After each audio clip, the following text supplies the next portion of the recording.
Muito bem, pessoal. A partir deste vídeo vamos iniciar o estudo da Lei Orgânica do Município de General Câmara, conteúdo pedido para todos os cargos aí do nosso concurso. A Lei Orgânica é a lei que organiza a administração municipal, traz as principais regras que a Prefeitura e a Câmara de Vereadores de General Câmara terão que observar. Então temos no artigo 1º da lei que o município de General Câmara é uma pessoa jurídica de direito público. As empresas, por exemplo, são pessoas de direito jurídicas de direito privado. Agora, um município, todos os municípios são pessoas jurídicas de direito público e interno, no pleno uso de sua autonomia política, administrativa e financeira. Então, a primeira pegadinha que a banca poderia fazer nesse primeiro artigo é trocar direito público por direito privado. Não esquece, os municípios são pessoas jurídicas de direito público e interno. O artigo 2º traz os poderes do município. E tu tem que observar que no município de General Câmara nós temos só dois poderes. O executivo, que é a prefeitura, e o legislativo, que é a Câmara de Vereadores. Cuidado! Não existe poder judiciário no município, diferentemente dos estados e do governo federal. Porque em âmbito federal a União tem os 3 poderes, os estados também. Município não. Município não possui poder judiciário. Os fóruns localizados pelas diversas cidades do interior do estado são da Justiça Estadual. No município, então, só executivo e legislativo. Coloquei um quadro na apostila para ajudar a diferenciar estes com os outros, né? Para lembrar sempre que são só 2 poderes. Se aparecer na tua prova que tem poder judiciário no município, está errado. São só 2 poderes. E é vedado qualquer dos poderes delegar atribuições para o outro. Porque o executivo, onde está a prefeitura, é quem administra a cidade, toma as decisões principais da administração pública e decisões políticas. Enquanto que o legislativo faz as leis e fiscaliza a atuação da prefeitura. Um não pode passar suas atribuições para o outro, porque senão nós perderíamos este equilíbrio. O que segura um Estado democrático de direito é justamente a separação dos poderes, cada um com suas atribuições. Por isso, um não pode delegar atribuições ao outro e o cidadão investido em um deles não pode exercer função em outro, salvo casos previstos nesta lei, né? Porque um servidor, por exemplo, concursado que é eleito vereador acaba estando nos 2 poderes, mas é a exceção. Em regra, outro está no executivo, outro está no legislativo, salvo exceções desta lei, como esse caso de um servidor que fosse eleito vereador, por exemplo. Temos no artigo 3º que são os símbolos do município, a bandeira, a brasão e o hino, que representam sua cultura e história. Esse artigo 3º não costuma aparecer em prova, muito pouco provável. O artigo 4º é importantíssimo, porque ele traz a data magna do município, que se vocês observaram, no próprio brasão do município consta essa data. A data magna do município de General Câmara é 4 de maio, não pode esquecer, 4 de maio, bem possível que venha isso na prova. Bens do município de General Câmara. São bens do município as terras que estão situadas no seu território, né? Terras devolutas, aquelas terras sem dono. As terras sem dono que estão em General Câmara, que não são nem da União nem do Estado, são do município. Também bens imóveis, móveis e semoventes que lhe pertençam ou venham a pertencer, bens de todas as formas que pertençam ao município, e direitos e ações que a qualquer título pertençam ou venham a pertencer ao município. A sede do município dá o nome e tem categoria de cidade, né? Cidade de General Câmara, e mantiveram o atual território do município quando a lei foi feita. É isso que traz o artigo 7º. Temos, a partir do artigo 8º, a divisão administrativa do município. O território do município, ele pode dividir-se para fins administrativos em distritos criados, organizados, extintos ou fundidos por lei.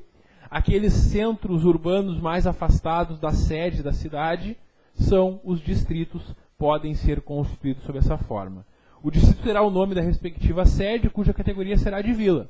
Cada distrito pode ter, não é obrigatório, mas pode ter uma subprefeitura com um subprefeito. Aí funciona da seguinte forma: o prefeito do município, eleito por toda a comunidade do município, escolhe uma pessoa para ser o subprefeito, para comandar aquele distrito. Claro, comandar sob as ordens do prefeito. Bom, temos no artigo 10 que a alteração da divisão do município somente pode ser feita quadrienalmente no ano anterior ao das eleições municipais. Só é possível fazer essa alteração, então, no ano anterior ao das eleições municipais. A instalação do distrito se fará perante o juiz de direito da comarca na sede do distrito. porque há um juiz eleito da comarca que seria um juiz da Justiça Estadual, mas há essa figura. Muito bem, competências do município. Aí nós temos uma lista de competências no artigo 12, que são as chamadas competências privativas do município, e outra lista de competências no artigo 13, que são as competências comuns do município. Quando eu falo em competência comum do município, é uma competência que cabe ao município, assim como cabe ao Estado, assim como cabe ao governo federal. São aquelas matérias que o município vai atuar em conjunto com outros órgãos de outras esferas. São os casos, né, de cuidar da Constituição, das leis, das instituições democráticas, saúde, assistência pública, o patrimônio aquele histórico, artístico e cultural, impedir evasão de obras de arte, proporcionar meios de acesso à cultura, educação, ciência, proteção do meio ambiente, preservação de florestas, fomentar a produção agropecuária, promover programas de habitação popular, construção moradia, melhoria de saneamento básico, combate a causas de pobreza e fatores de marginalização, registrar, acompanhar e fiscalizar as concessões de direito de pesquisa e exploração de recursos hídricos e minerais no seu território e estabelecer e implantar a política de educação para a segurança do trânsito. Essas são as matérias que são de competência comum, que não cabe só ao município de General Câmara. Ele vai exercer essas competências junto com a União e o Estado. E como é que a banca cobra isso em prova? A banca faz uma questão dizendo, é competência comum do município. Aí ela copia 4 das privativas e coloca uma da competência comum, ou faz ao contrário. Por isso que eu li com vocês as competências comuns, e depois tu tem que ler, é importante que tu faça a leitura do artigo 12, para se familiarizar com cada uma das competências privativas do município, porque a tendência é que a banca misture essas listas, a lista do artigo 12, que é maior, com a lista do artigo 13, por isso que é importante fazer a leitura e comparar. Nas competências privativas do município, vai estar fazer leis sobre assuntos de interesse local, elaborar plano diretor, criar distritos, também manter programas de educação pré-escolar e ensino fundamental, elaborar o seu orçamento, instituir e arrecadar tributos no município, impostos, taxas e contribuições do município, organizar e prestar os serviços públicos, estabelecer servidões, desapropriar, prover a limpeza das ruas públicas, né? Enfim, uma série de normas que é normal tu ver a prefeitura atuando nessas áreas, são as competências privativas da prefeitura. Importante sempre comparar, então, este artigo 12 com o artigo 13 no estudo. É muito possível que a banca faça uma questão misturando as competências de um com as competências do outro.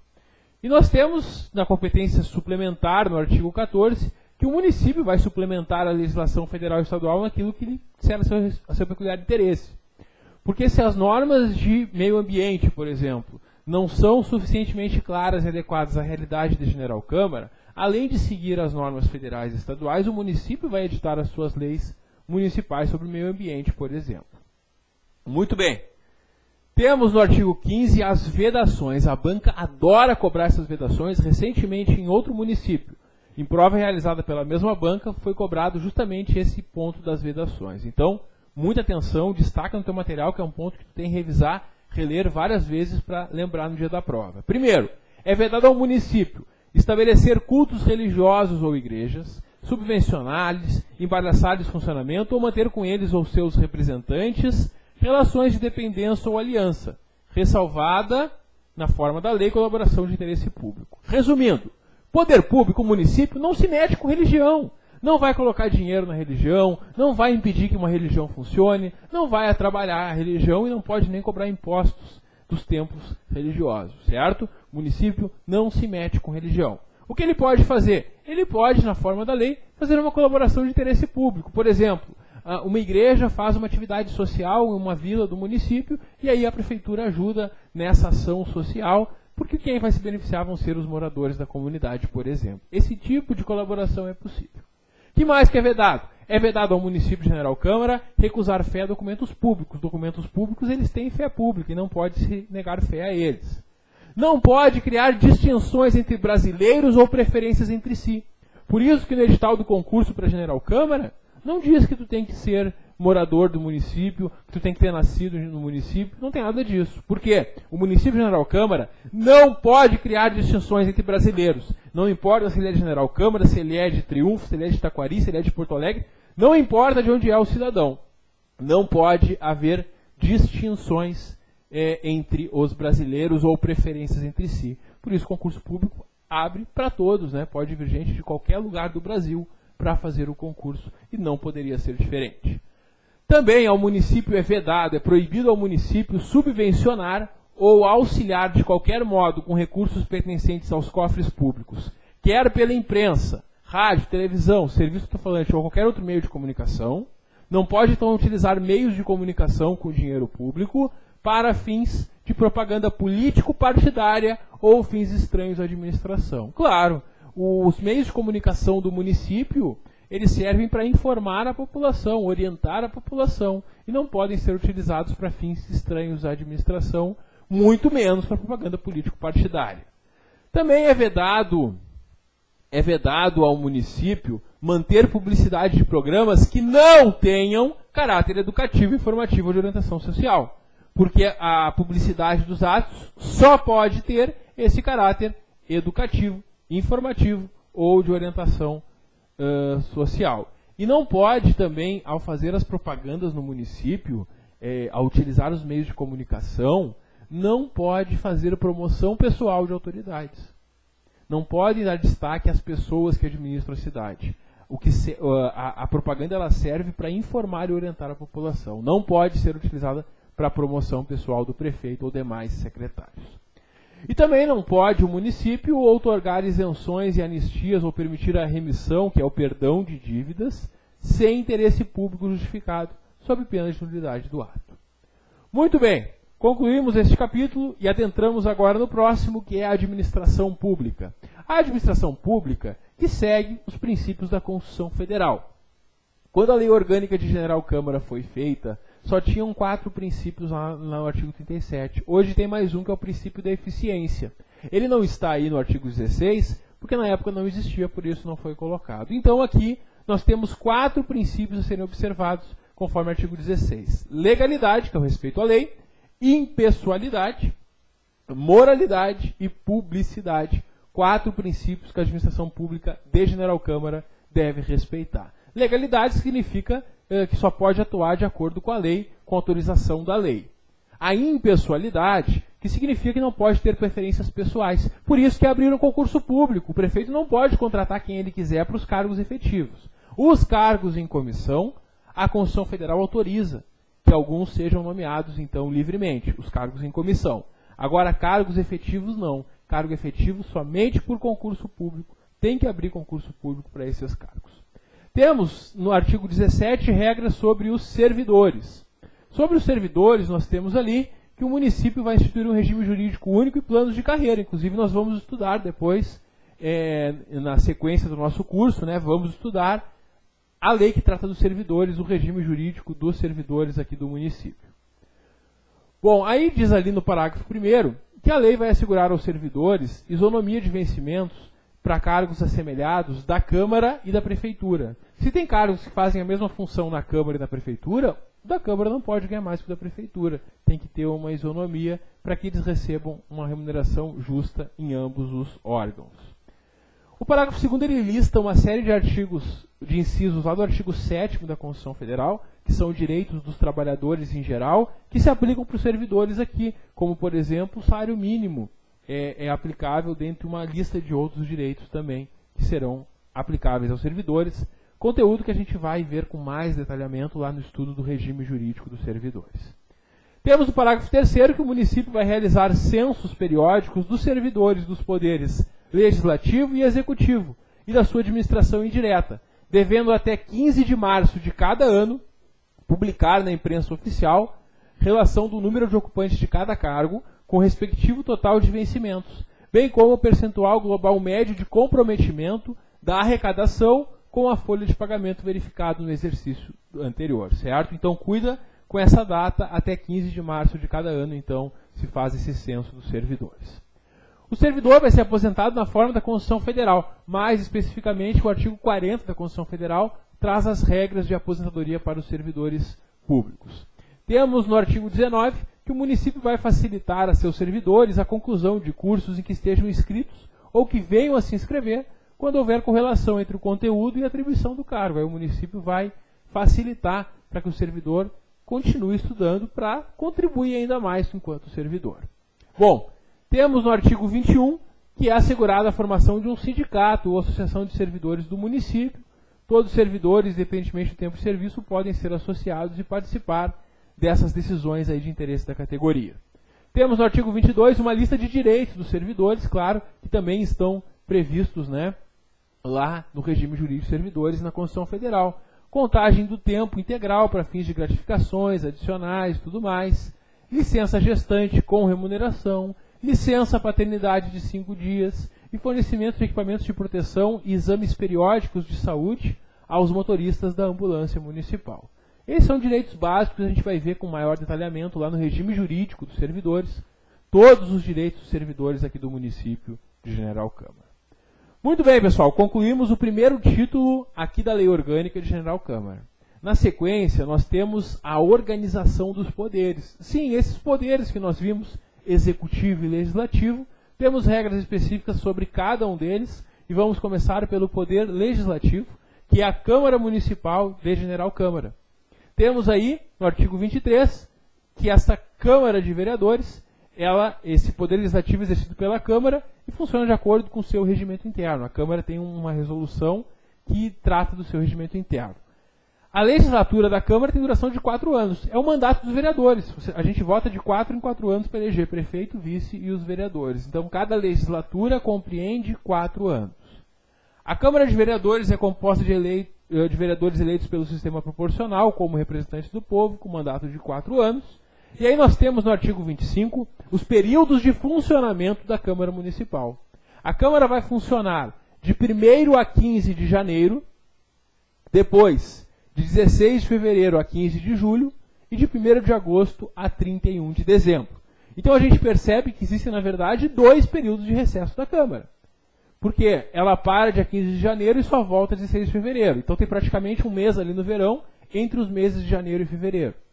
Depois, funciona até 15 de julho, para recesso de novo. E aí tem o recesso entre 15 de julho e 1º de agosto. Então, um mês no verão, 15 dias no inverno, é o período de recesso aí da Câmara.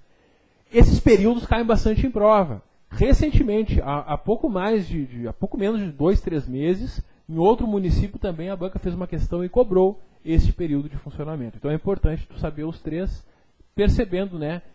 Até acho mais fácil tu memorizar os recessos. Porque se tu memoriza os recessos, tu preenche o resto. Se a Câmara está em recesso de 16 de janeiro a 15 de fevereiro, e depois de 16 de julho até 31 de julho, tu sabe que no restante ela está funcionando nesses outros 3 períodos. Bom, pessoal, nós temos na sequência que a Câmara pode ter as reuniões ordinárias ou solenes. Geralmente, a Câmara vai se reunir uma vez por semana, geralmente à noite, né? Geralmente eles estabelecem um dia fixo lá no regimento interno e a Câmara se reúne sempre naquele dia.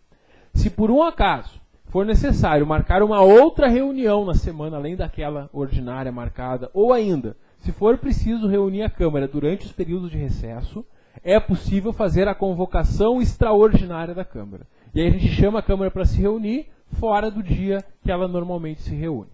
Quem é que pode convocar uma extraordinária da Câmara? O prefeito do município, ou o presidente da Câmara, ou a maioria dos vereadores, ou a comissão representativa. Comissão representativa é uma comissão de vereadores que funciona durante o período de recesso.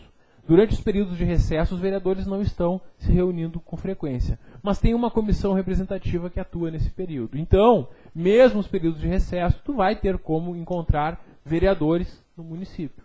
Só que aí, se está no período de recesso, só vai encontrar a comissão representativa, não vai encontrar todos os vereadores, a não ser que haja uma convocação extraordinária. Na sessão legislativa extraordinária, nessa sessão especialmente convocada, fora dos dias normais, a Câmara só vai deliberar sobre a matéria para a qual ela foi convocada. Se convocar a extraordinária só para tratar de um assunto, por exemplo, saúde, trataram do assunto, acabou a sessão. Eles não vão aproveitar a reunião para tratar de outros assuntos. Tem que constar na convocação extraordinária o que vai ser tratado e é só aquilo que pode ser tratado naquela sessão. As deliberações da Câmara são as decisões, porque a Câmara é um colegiado, né? E os vereadores, então, vão tomar as decisões, em regra, por maioria de votos. E, em regra, por maioria de votos, se aprovam as deliberações, certo? Salvo disposição em contrário da Constituição Federal, desta lei. Então, a gente tem o seguinte, sempre a maioria dos votos é a maioria dos presentes. Se faltaram alguns vereadores na sessão, diminui o número de votos que eu vou precisar para aprovar. Porque a maioria dos presentes é o que eu preciso. Eu preciso que mais da metade dos vereadores estejam presentes na votação e dentre os presentes votem por maioria. Por exemplo, porque a lei orgânica não fala em número de vereadores, tá? Supondo que fossem 9 vereadores. Com 9 vereadores, como é que funcionaria essa distribuição? Da seguinte forma. Para algo ser votado, eu preciso que mais da metade estejam presentes. Então, eu precisaria que 5 vereadores estivessem presentes para que eu colocasse algo em votação.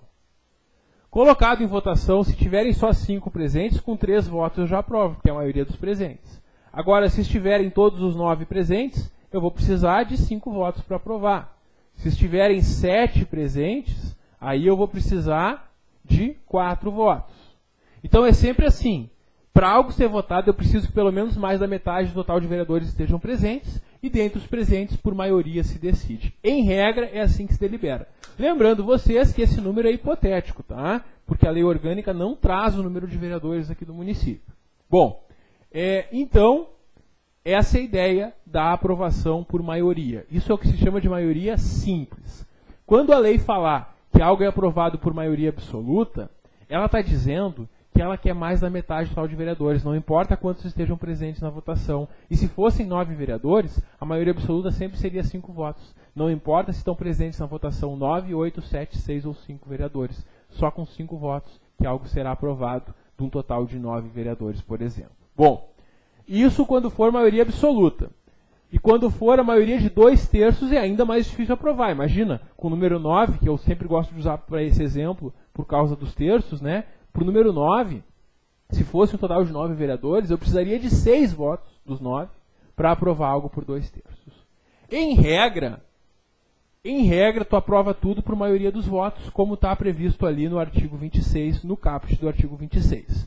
Aí o parágrafo 1º diz que algumas matérias são aprovadas por maioria absoluta, que é mais da metade do total de vereadores presentes ou ausentes na votação.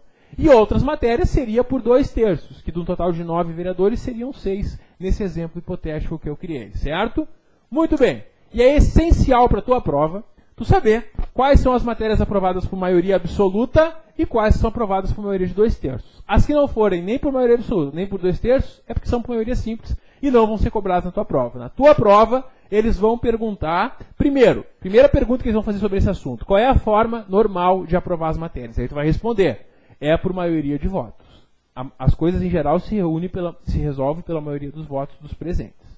Agora, quando for as matérias do parágrafo 1º, é por maioria absoluta. Quando for de 2/3, né, são as matérias do parágrafo 2º. Bom, quais são as matérias então por maioria absoluta? Todas as leis complementares. Se a lei tem lei complementar no nome, é porque ela é mais difícil de ser aprovada, é porque ela é aprovada por maioria absoluta. Também, o regimento da Câmara, o regimento interno da Câmara, ele é aprovado por maioria absoluta dos vereadores.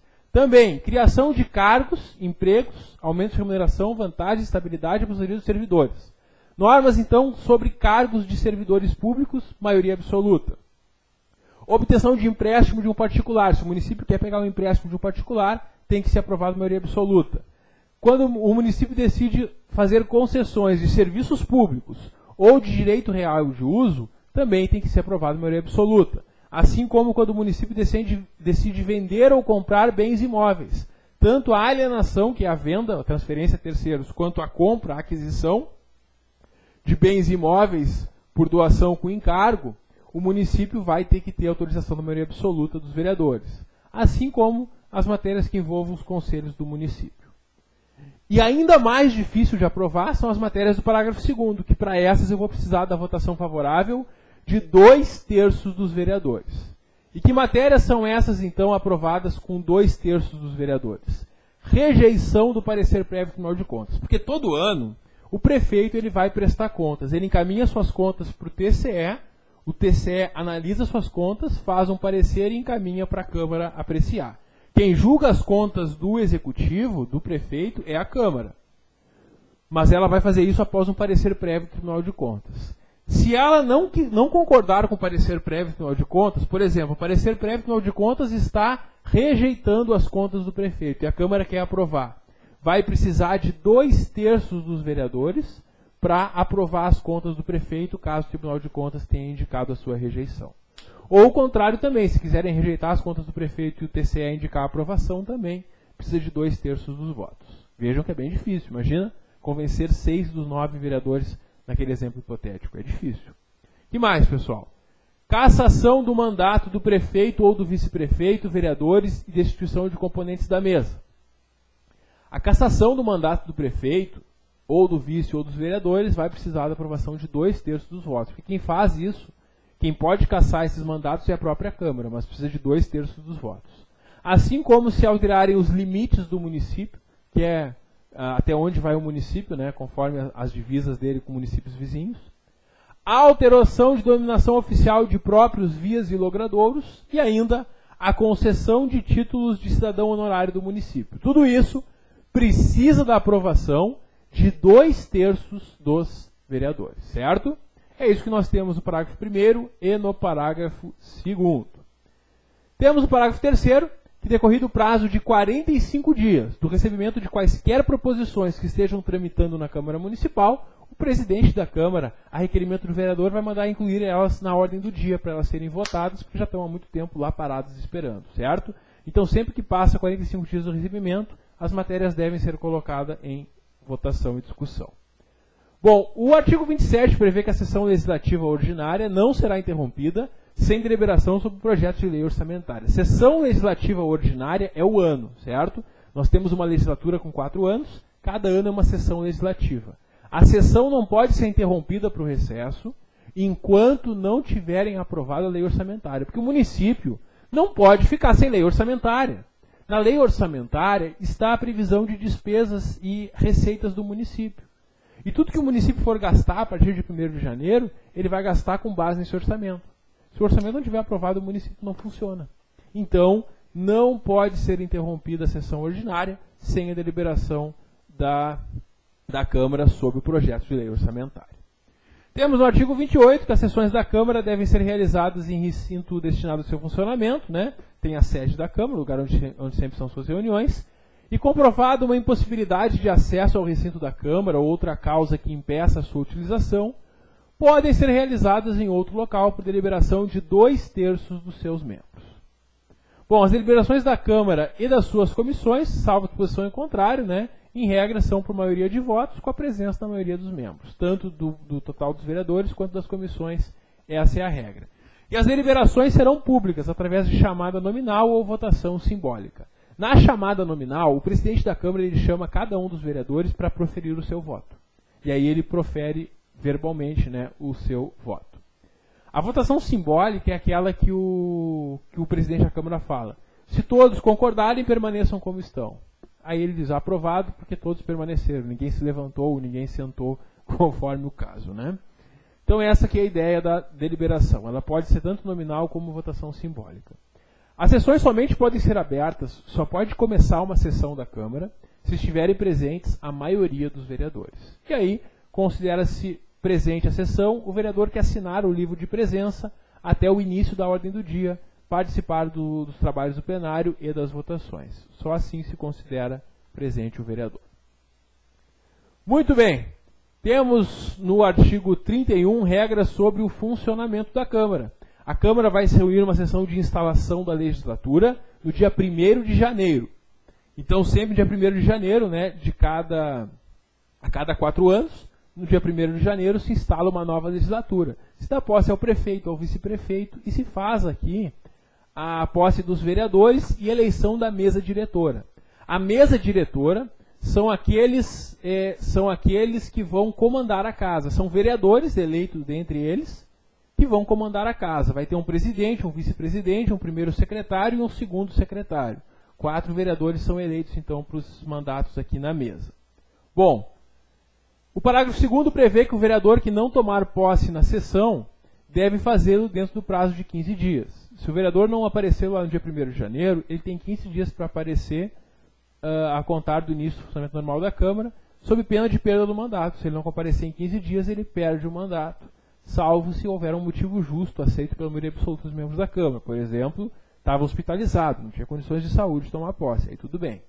Mas só se tiver um motivo realmente justificado. Bom, nós temos no parágrafo 4º que, existindo número legal, o vereador, no exercício da presidência, vai convocar sessões diárias até que seja eleita a mesa diretora. Quer dizer, se não tiver um número mínimo de vereadores presentes suficiente para a votação e eleição da mesa, vão convocar sessões até que numa sessão estejam presentes pelo menos mais da metade dos vereadores para que possa ser realizada essa deliberação. Bom, temos o parágrafo 5º, que no ato de posse e término do mandato dos vereadores, eles vão fazer a sua declaração de bens. Os vereadores fazem declaração de bens para que se possa acompanhar a evolução patrimonial deles. Porque seria suspeito se um vereador, do nada, ganhasse muito dinheiro após ter entrado no mandato. Poderíamos desconfiar que ele poderia estar se valendo do mandato para receber propinas ou vantagens.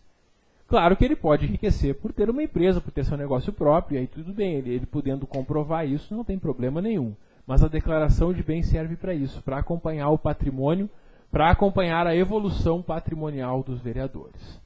Essa mesa, então, que é composta por presidente, vice-presidente, primeiro e segundo secretário, como eu já falei, e já coloquei na apostila ali um quadrinho com essa informação, ela é eleita por um mandato de 1 ano, sendo vedada, proibida a recondução para o mesmo cargo. Então, quem foi vice-presidente no primeiro ano da mesa, no segundo ano não pode ser vice-presidente. Pode ser presidente, pode ser primeiro secretário, pode ser segundo, mas não pode ser vice de novo. Tu nunca pode ser reconduzido para o mesmo cargo. Essa aqui é a ideia do artigo 32. Mandato, então, de 1 ano, e é vedada a recondução para o mesmo cargo na eleição seguinte, certo? Porque vai ter eleição todo ano para a mesa. São 4 anos, então nós teremos 4 mandatos diferentes da mesa dentro dessa legislatura. Aí o artigo 33 prevê, além da composição, que na construção da mesa deve ser assegurada tanto quanto possível a representação proporcional dos partidos ou blocos que participam da Câmara. Na ausência de membros da mesa, o presidente da Comissão de Constituição e Justiça vai assumir a presidência. Tem uma série de comissões permanentes na Câmara, uma delas é a Comissão de Constituição e Justiça, que é a mais importante das comissões, porque é a comissão que verifica se os projetos de lei apresentados estão de acordo com a Constituição e com a lei. O presidente dessa Comissão de Constituição e Justiça é um dos vereadores também. Caso estejam ausentes esses membros da mesa, esses 4, presidente, vice, primeiro secretário e segundo secretário, quem preside a sessão seria o presidente da Comissão de Constituição e Justiça. E qualquer componente da mesa poderá ser destituído pelo voto de 2/3 dos membros da Câmara, quando faltoso, omisso ou ineficiente no desempenho de suas atribuições regimentais, elegendo-se, então, outro vereador para completar o mandato, certo? É possível, então, que um dos vereadores seja destituído da mesa. Um que foi eleito ali para primeiro secretário, segundo secretário, se ele não tiver desempenhando as funções como deve, ele pode ser destituído e ser substituído por outro vereador. Muito bem. No artigo 34 vem as comissões da Câmara. Já falamos sobre a Comissão de Constituição e Justiça, mas temos algumas regrinhas para falar sobre as comissões permanentes e temporárias, e como esse vídeo já está ficando muito extenso, vou deixar para o próximo vídeo. Próximo vídeo eu volto para a gente continuar nosso estudo da Lei Orgânica de General Câmara a partir do artigo 34. Dá um clique que eu já volto. Até logo!